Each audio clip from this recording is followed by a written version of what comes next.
Users of Reddit, what's something you saw that you were definitely not supposed to see? Story 1. I found my dad's will.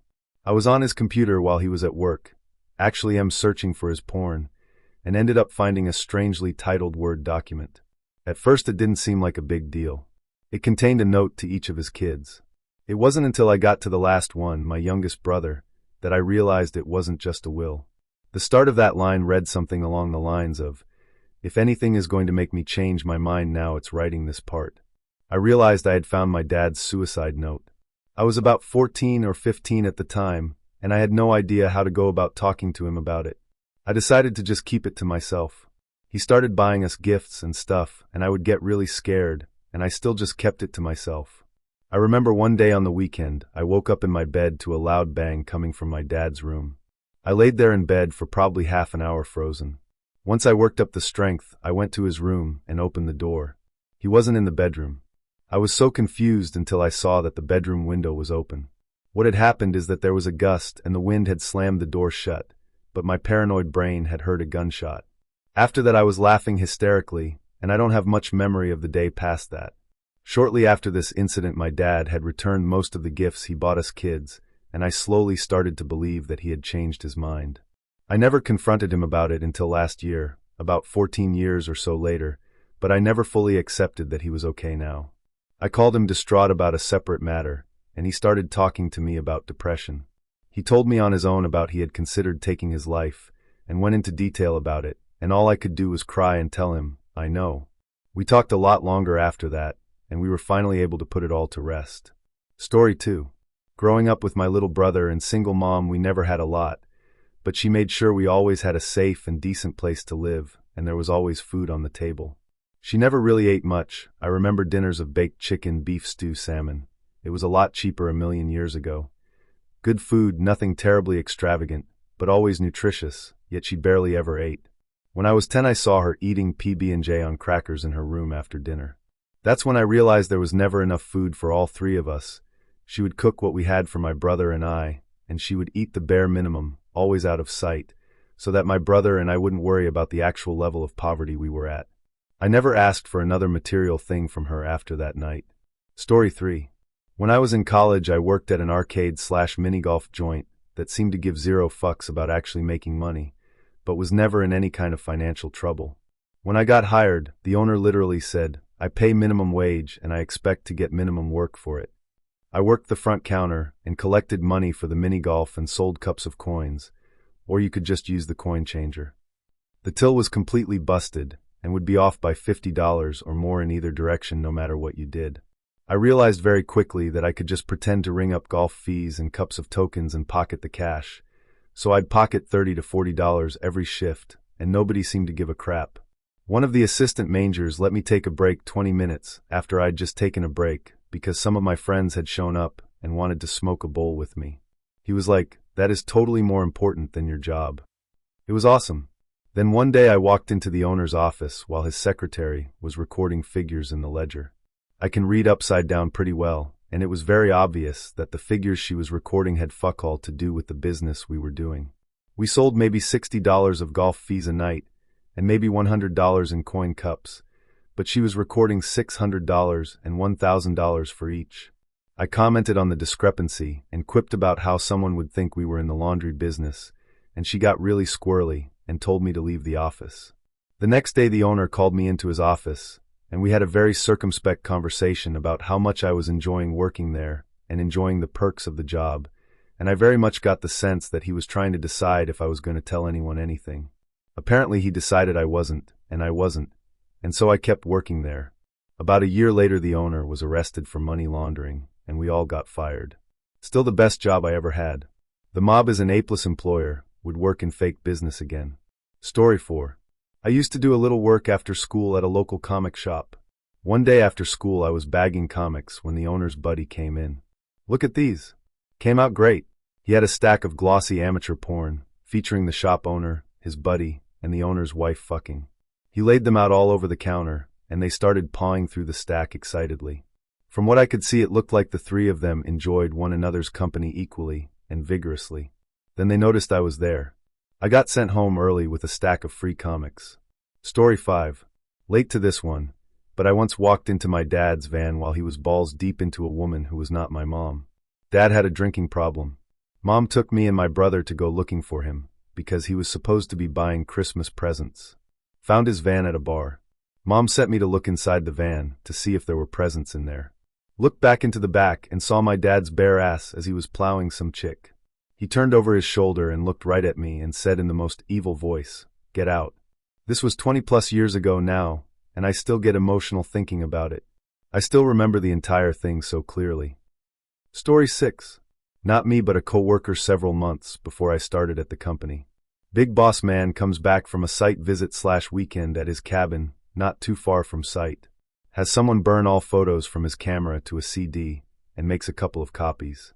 One copy is with my coworker and another guy looking at photos from site.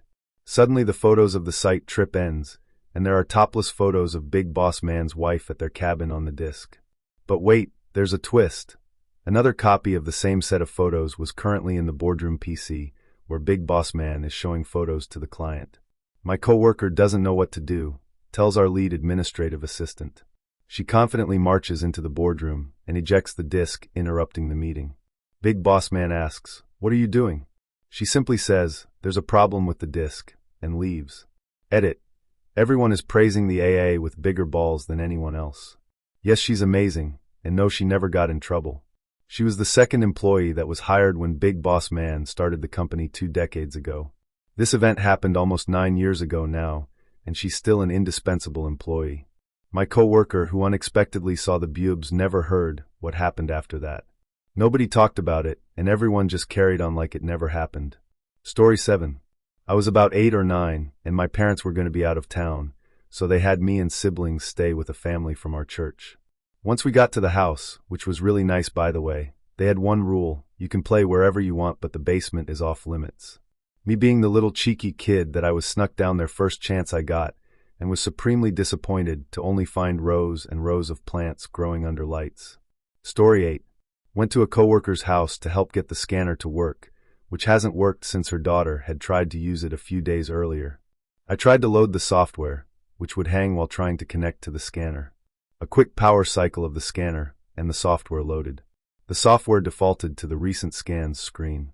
The most recent scan was the genitalia of my coworker, her daughter, or I suppose it could have been a page from a XXX magazine that just happened to be exactly what you'd see if you were squatting over a scanner. My hotkey skills were fast, so I may have Alt+F4 before she saw what I did, but once that software worked, I used a different program to perform a test scan. Easy, but uncomfortable way to earn $20. Story 9. My dad once handed me his tablet and suggested I look at an ebook or something while we were sitting around in a theater waiting for a play to start. I don't know if I misunderstood him or what, because when I brought up his Amazon Reader app, I saw that the last book he had been reading was How to Deal with a Sexless Marriage, or something along those lines. Dad was very embarrassed, quickly took the tablet back, and we did not speak of what had just transpired. Another time, Dad handed me his phone and asked me to look up something for him while we were sitting around the living room at a family get-together. When I opened his browser app, the last page open was Dirty Vids. The video began auto-playing, and I frantically tried to figure out how to close the tab, but all I really managed to do was look at the video for far longer than I wanted to.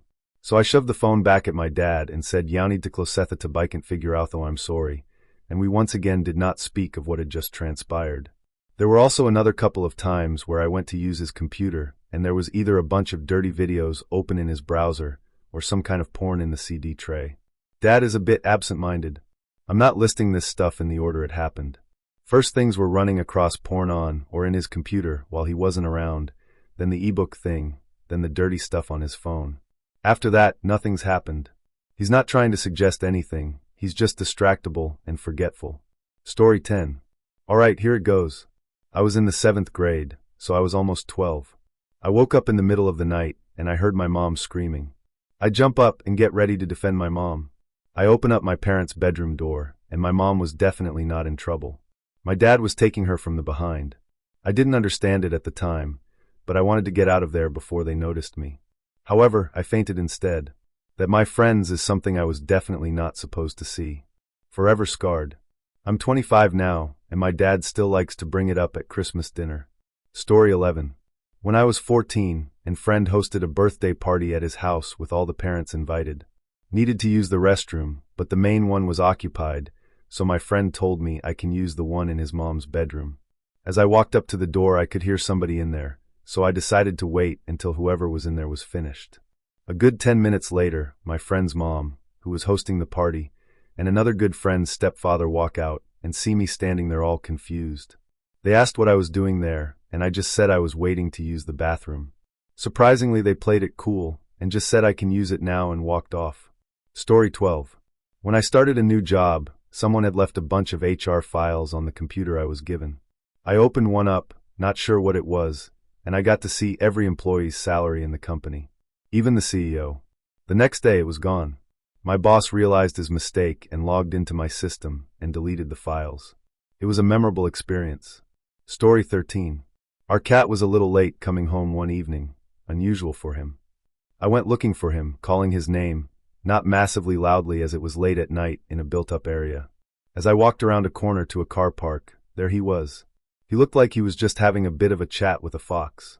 They looked relaxed, facing each other, sitting and chilling out. I called his name and he looked at me, seemed flustered, looked back at the fox, then me, almost as if he was saying, "He's not with me, I don't know him." I called him again, and he chased the fox into the bushes before trotting over to me. I'm sure I crossed an animal line. Story 14. I worked at FedEx Express when I was getting my bachelor's degree. Was one of the first people there every morning since I was a handler, and would help unload our giant metal cans off of a semi. Each can was stuffed full of packages. Well, I would set up a scanner in order to scan damaged packages, so our station wouldn't get charged for it, since it was damaged before it arrived. One morning my manager, who was an alcoholic and a pill head, had me scan these large bags going to the VA. Said it was in case shit was missing. These bags were closed with a Velcro strap around the top, so they weren't very secured. These giant bags were full of pills, and it never occurred to me that anything was wrong. Well, one morning I arrived a little earlier than normal, and was setting stuff up when I heard a tearing sound. It WSS Velcro coming apart. I didn't think anything about it, and kept working. After about 5 minutes I heard a thud, and looked up to see that manager come around the corner of the can, and place a VA bag back onto the ground and walk off. He didn't notice I was there since I was in between two trucks in the warehouse. After seeing that, it made sense why he wanted me to scan the bags now. The Ahole was, and had been stealing pain medication out of the veterans' hospital's bags and using them for his own addiction. I brought it up to a co-worker that had worked there forever, in which she told me to just ignore it unless I had hard evidence like a video, or actually see him digging in the bag. If I had anything less and accused him of it, I'd surely be fired, since HR gave zero shits about its employees and only protected the managers. Story 15. My 6-year-old cousin asked me if I wanted some chewing gum. I said sure if she has some. She then goes to her mother's purse and takes out 2 packages of condoms and asks me, "What do you want, strawberries or banana?" Next thing I know, I'm shoving Durex packages in her mother's purse saying, "We should firstly ask your mom before going through her things." So the kid doesn't stop here. She takes the purse, goes in the kitchen where all the family was reunited, and asked her mother, "Mom, can I have some gum?" Her mom says she doesn't have any. The freaking girl takes the condoms out of the purse and says, "Sure you do. I want the strawberries ones, please." Imagine her mother's embarrassment. Story 16. About 2 years ago, there was a fire in a high-rise apartment building across the street from where I was living. My boyfriend and I had friends living in the apartment building, so we rushed outside to see if we could find them. From our house, we couldn't see which floor the fire was on, but judging from the smoke, it appeared it was close to the top floor. Anyways, the apartment was mostly evacuated, and we did finally meet up with our friends, who were unhurt. We were standing around with the crowd when a woman ran up to the firefighters and shouted, "My daughter! My daughter!" Someone caught her as she collapsed to her knees in the street, crying and shrieking. A paramedic eventually escorted her away from the scene to an ambulance as the firefighters brought out a woman strapped to a stretcher. We all thought this was the daughter, but then a firefighter came out of the 14th floor window with a small child in his arms. It was a young girl, and he carefully handed her to his partner to take down the ladder to safety before disappearing back into the apartment. As the second firefighter carried her slowly down the ladder, more than a few of us wondered why he was taking so long. As he neared the ground, a collective gasp went up from the crowd. The little girl was limp and looked as though she was asleep, but on closer inspection, we could see that her skin was gray-blue in color. The firefighter put the girl on a stretcher, and the paramedics began a half-hearted attempt at CPR to appease the crowd as they rushed to the ambulance. But they knew, as we all did in our hearts, that the little girl had perished in the fire. Not long afterwards, a stretcher was brought out of the building with a large man on it. He too was blue-gray in color. This time no attempt at CPR was made as he was wheeled away to the ambulance. It was later reported in the newspaper that the man on stretcher was the girl's father. The little girl had been playing with the stove and had hidden in a closet because she thought her parents would be angry with her. He had died trying to save her, even though he had cerebral palsy and used a wheelchair. That was the day I learned my lesson about rubbernecking at an accident or fire. Story 17. My mother's autopsy report. It was messed up. To clarify the matter, let me tell you guys the story. My mom died in a car accident because she pulled me out of the way of a speeding car. I was 11 years old. I will always remember the image of she bleeding on the street. It was so unreal that I didn't even cry until years later. Some people called an ambulance and took me back home. After that, I just remember blurry things that happened months and months later. My dad trying not to cry at my mother's funeral, my siblings completely devastated, some kind of interrogations by police officers, and so on. I believe they found the driver, but, by then, my father was already too overwhelmed to take legal action. Moving on several years later, I was probably 16 to 17, and looking into my dad's archive some personal documentation about myself in order to submit a college application. He keeps everything in this old archive, so I'm just going through all the documents. Out of nowhere, I opened this folder and I got dead cold. Pictures of my mother lying on an operation table completely naked and bold shave, with those incisions and openings that I had only seen in movies or television. Alongside the report with the cause of death. I could not even pronounce those words, and I was freaked out by the photos. I put back the folder and ran away. We ended up moving out from that house, and I'd never seen those papers again. Story 18. 3 stories actually, so I love reading and lose track of time really easily. One time I was on a houseboat with one other family, my family and my stepmom. I was reading one of the nights, and around 3 a.m. I started hearing some noises. I was around 12 and knew what it was that I was hearing. My dad and stepmom having fun time together on a friend's houseboat. Decided to go to sleep after that one. Another time in the wee hours of the morning, I had just finished reading and went to shut my older brother's door before bed. Saw him and an old friend comparing DS. Apparently, it's gotten bigger. And now one that isn't from me reading. Me and me mum were at her friend's house for a nice visit. It was morning time and her friend was wearing a robe with nothing under it. She sat down and I was sitting on the couch with a view of her V. Wasn't sure what it was, so I ended up looking at it for a while. Story 19. In middle school we had a class trip to the countryside where we stayed at a fancy historical manor. There were about 50 students and 5 chaperones present. The boy/girl ratio was roughly the same, so we basically divided the manor into the boy and girl halves, each with chaperones. One of the nights I got up to go to the bathroom and had walked across a long hallway which had lots of windows. From a certain point, I could see into the room where one of the female chaperones slept. She wasn't super hot or anything, but she was reasonably attractive and fairly young. I saw her looking out of the window and smoking a cigarette while she was topless. This was the first time in my life I've seen real-life boobies, so I just stood there transfixed. She couldn't see me because the hallway was totally dark, so she just kept on smoking and being lost in thought. One of the male chaperones heard me leave, so after a while he got worried that maybe I got lost or was trying to sneak into the girl's half. He came looking for me, and when he found me in the hallway, he also saw her just standing there. We both exchanged looks, he grinned and said, "Wow." I then proceeded to use the bathroom and went back to bed. On my way back, she had already retreated into her room. Of course, being a middle school boy, I told all my friends the following morning, but at the request of the male chaperone, I left out the part where he also saw her. I became an instant hero and was made to retell the story in extreme detail for days to come. The following night a few of the boys tried sneaking out to get a peek, but the male chaperone was probably expecting this and basically made sure we just went to the bathroom and weren't idling around to catch a peep. Story 20. So I'm fresh out of school and taking a gap year before starting university. I'd managed to get a job working for the USAF at an airbase in the UK. Details of the job aren't important. So about 2 a.m. on this particular night in early 1988, the runway lights that are normally off come on briefly, for perhaps 30 seconds, then go off. That's when I hear something clearly landing on the runway, and off to the right of the runway, one of the larger hangars opens its doors. In the pitch black, the light from that hangar is quite spectacular. That's when I see it. A small black triangular aircraft rolls straight into that hangar, and within seconds the doors close behind it.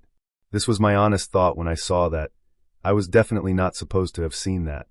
I put my cigarette, hey, I was young and dumb, out and walked back into my building. A few weeks later, we got our first pictures of the F-117 Nighthawk, followed by a confirmation it existed. I smiled a little and thought to myself, already knew about that. Story 21. I was working part-time at a library for a school subject. One day, they made me enter the data for new books into the library's computer system. As I worked, I did something, don't know what, that made Windows Outlook display onto the PC screen, along with some emails by the librarian's director to my teacher and to the other librarians. The emails basically said that I was really good at my job and very hardworking, and that the collaboration would be very beneficial both for me and them. I wasn't supposed to read those messages, but they made me feel really happy. Story 22. Freshman year of college, walk into the kitchen area late at night, and there's my girlfriend sitting on the counter, making out with one of my good friends. I just left quietly without them noticing and cut off all contact with both of them. So pretty sure I wasn't supposed to see that. Saw them both together about 20 years later at Costco, so I guess it worked out for them. To answer some questions about leaving quietly, I was just in shock at first and most likely stoned, hence the late-night kitchen trip. I remember watching them for a minute and then just being like, F them, and leaving. It went from he is groping my girl to look at these two shitty people I don't need in my life real quick. And at the time it seemed important to not give them a chance to spew excuses to me and feel better about it, because it wouldn't matter what they said. And the longer I didn't talk to them, somehow the more cathartic it became. If it happened to me today, I don't know I'd manage that. That said, it was a long time ago and I hold no long-term ill feelings toward them. In the big picture of awful things people do to each other, it sucked, but lots of people have worse stuff done to them all the time, and I ended up with a pretty great life. My reaction when seeing they were still together was more like, huh, would you look at that? Story 23. I used to work nights at a manufacturing plant. I went to the bathroom one night, picked out my favorite stall, and sat on the toilet to spend the next 10 minutes contemplating life. After a few minutes, a male janitor walked in and started cleaning the bathroom. Another minute later, another male janitor came in to help. They were talking to each other in Spanish, and then started kissing near the sinks, not realizing anyone was in the bathroom. I just sat there silently for a while, not knowing what to do. After another minute or two of heavy kissing between the two, I decided to make a few noises so that they knew they weren't alone. My toilet seat creaked when I moved. They both stopped their romance session, looked at my stall, giggled, and ran out of the bathroom, leaving all of their cleaning stuff behind. I quickly cleaned up, flushed, and ran out. I actually never saw those same janitors again. Story 24. I'm sure everyone can add the nudity of a friend to the list, so I'll skip that. Spoiler alert. I learned at 6 that Santa was not really bringing me presents when I had my door cracked open on Christmas Eve and saw my dad and my cat wrestling with a present that my dad was trying in vain to get out of my cat's clutches. The scratches down his arm the next morning confirmed that it wasn't a dream. Sassy never took shit from anyone, though. Story 25. Around 2000, I was working for a large business that makes telecom/networking equipment, managing an internal project. Holiday comes around, most everyone is off doing their thing. I am in the office being busy beaver exempt employee. I encounter a problem pushing a very large binary blob to another site, and while troubleshooting, notice that there's some seriously high network usage happening across the switch from one particular machine. Now I have a local administrator on all the machines in my department, so I log on to this machine to find out why someone has set up an against policy VPN tunnel. We're all IT/programmer types, but we have proprietary IP sitting on machines. We're under NetSEC, and can't have people remoting into these machines or whatnot. Oh hey, this guy is running LimeWire off his freaking user-level account. That's not good. What is this guy thinking? Why can't he be a professional? So, we're gonna have to write this guy up. Let me just have a look at what pirated music and movies this. Oh Jesus Christ. One of the functions of my job was to carry the bat phone, which had a direct line to an FBI office, because our corporate was pretty big on turning network intrusions into federal cases wherever possible. And if the FBI wanted something, the FBI got it, warrant not required. The guy had brought in a case of burned CDs full of kiddie porn and was distributing it off our network via LimeWire. I missed dinner that night and had to keep what was happening from my wife for about a week before they finally arrested him, which put a strain on our relationship. But that guy got sent off for a long time. Story 26. I stumbled across a major case of fraud in my company. The owner's son, Jay, was recently released from jail and needed to find adequate housing for himself to be able to be paroled. Someone in my company, I don't know who, went into QuickBooks and edited for weeks of paychecks for an employee K to make it look like they belonged to Jay. I only found out because Jay had asked if I could scan and email them to his potential landlord. I didn't really think twice about it at first, but after talking to the bookkeeper and realizing things weren't adding up, I went in to take a look and discovered what was done. I forwarded a copy of the forged checks to my personal email from the work email, but other than that, I don't know how to handle this situation. Saying anything at all could result in me losing this job, and I sure as shit cannot afford to not be working or making any less than what I make right now. So there are some things that I should add that I also know about this company and the owners that I neglected to add in the original post. A lot of people are telling me that this isn't really fraud, and I can see your point. The reason I used that word is because I have witnessed firsthand the owners stealing from the customers, and because of that, I can't help but feel like that word is appropriate for all of their business dealings. Our business includes sales, and I've watched the owners sell to their customers and have them either pay in cash or write checks made out to their personal accounts and not the business ones. If any of these customers were ever to look at our company records, there wouldn't a single record of them ever having done business with us. No legal contracts were signed. No records of payments received or deposited. Their customer information isn't even kept with the rest of the legitimate customer files. They're kept in a locked drawer in the owner's office so that he can keep them separate and knows which ones he can keep going back to for under-the-table cash. Story 27. I have a SFW one. I worked at a tech company in college, and the company books were just sitting on a drive anyone could look through. I looked through the books, realized I was underpaid, and billing the most of anyone in the company, and politely demanded a raise. They refused, so I left and took all of my clients with me. Started my own company, and immediately earned 10x the money. The company I worked for did not have a non-compete or an NDA. That company was poorly administrated, and now, as a lawyer, I'm actually horrified at all of the other things they were doing wrong. That company was one lawsuit away from being put out of business at any time for several reasons. Strictly speaking, we aren't hiring right now. But if you think you're interested, PM me with what your skills are, and I'll follow up with you. Yes, bow hunting and mall ninja skills will be taken into consideration. A few people have asked what my companies do. I'm grateful for the interest, even if just passing, so here are a couple of brief descriptions and website links. My first company is a technical consulting company. To the public, we only advertise website development and SEO/marketing type services, and that stuff is now our bread and butter. However, we also take on other interesting projects, including mobile apps and things that I can't say much about for NDA reasons. I can say, however, we are currently working with Chick-fil-A and a legal institution on some cool stuff that I'm pretty excited about. If you have a difficult or peculiar technical challenge, we pick those up when we find interesting ones. Smiley face. It's called Weaver Innovations, LLC. Story 28. My friend playing, but naked in the middle of his room looking at his computer. He always locks his door when he leaves. And turning the handle to his bedroom is usually a good way to check if he's home when I end up at his house. The door opened, and so for the briefest moment my mind looked into his room, and he was, as usual, in front of his PC. However, he was shirtless, and I automatically looked down to see if he had shorts on as a reflex, and at the same time, he prioritizes closing his browser window over covering his D.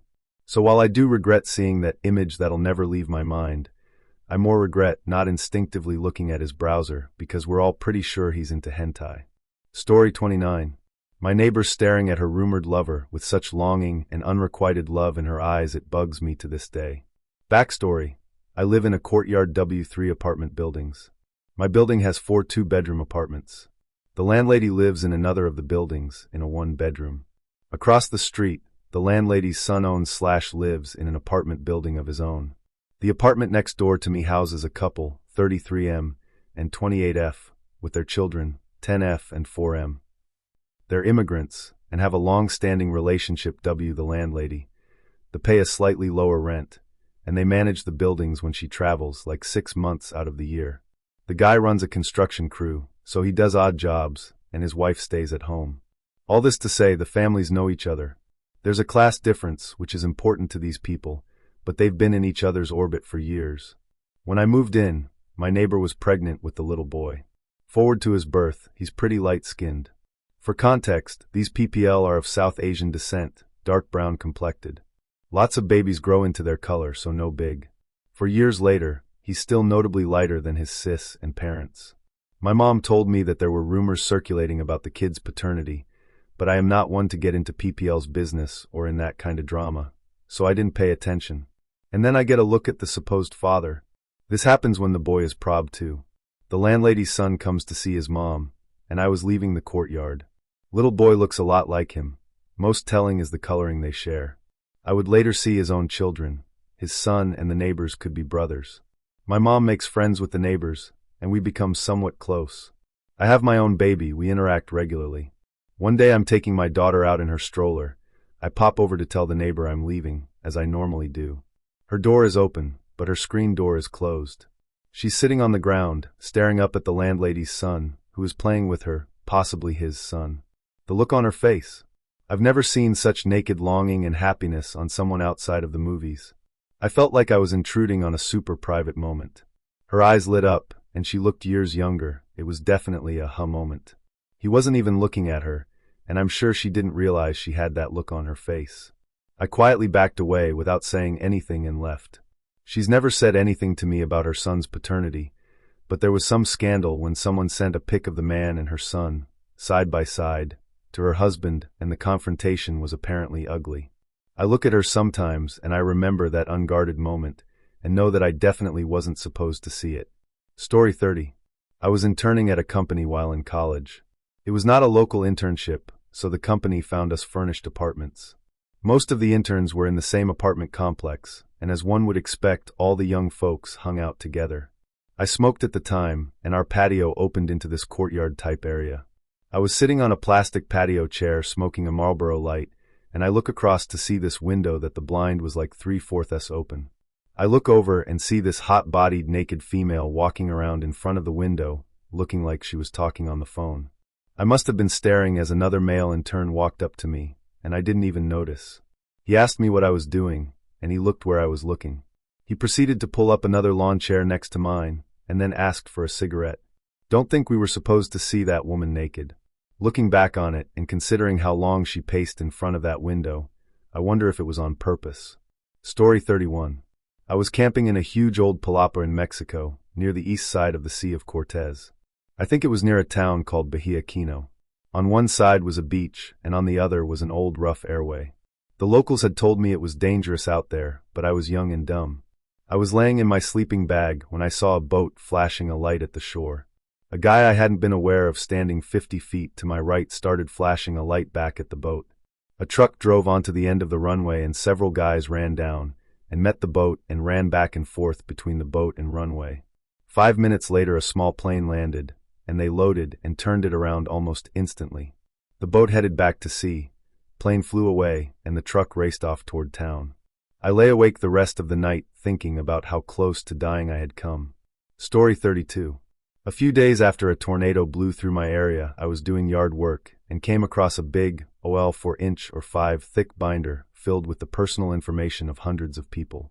Full name, address, SSN, what prescription drugs they were on, information on their family, freaking everything. There weren't any headers on any of the pages to indicate where it had came from, and the outer pages were either missing or ruined beyond any ability to make any sense of. Sat on it for a few days before deciding to take it to the police station and let them deal with it. Dude I spoke to didn't seem to get why I was giving it to them before I had to spell out to him what the wrong sort of person could do with this information. Then he started getting suspicious of me and demanded my ID, so being a dumb 15-year-old, I just booked it. Nobody followed me and no angry cops showed up on my doorstep afterward, so I guess I managed to successfully get away with being a good Samaritan. Story 33. Both my parents are photographers, and they keep all their photos on the family computer. I was big into skating as a kid, and was trying to find the file of some shots my mom took of me at the local skate park. My mom picks weird names for photo albums, so I was searching through all of them that sounded like it could resemble skateboarding. I come across a file titled, "Can you do that?" I open the file to see several pictures of my overweight father doing gymnastic poses naked while holding a camera. When I say gymnastic poses, I mean he's literally doing one-armed hand, stands while spread eagle up against a wall with a camera in the other hand, amongst other poses as well. I lived with the scarring memory of this photo album for some years before bringing it up at Thanksgiving dinner one year. Apparently, one of my parents' friendly competitors sent a picture of their female assistant doing the splits during a wedding to get a particular shot saying, "Can your assistant do this?" So naturally, the "Can you do that?" album was my parents' response. Story 34. When I was in 8th grade, I apparently had spidey sense for about a week. Every single class during that week, I would turn around for something and see a girl in my class either pantsing another girl or pulling up her shirt. Of course, I would pretty much shut down all functions and stare, and they would cover up as fast as possible and blush. Truly the weirdest week of my life.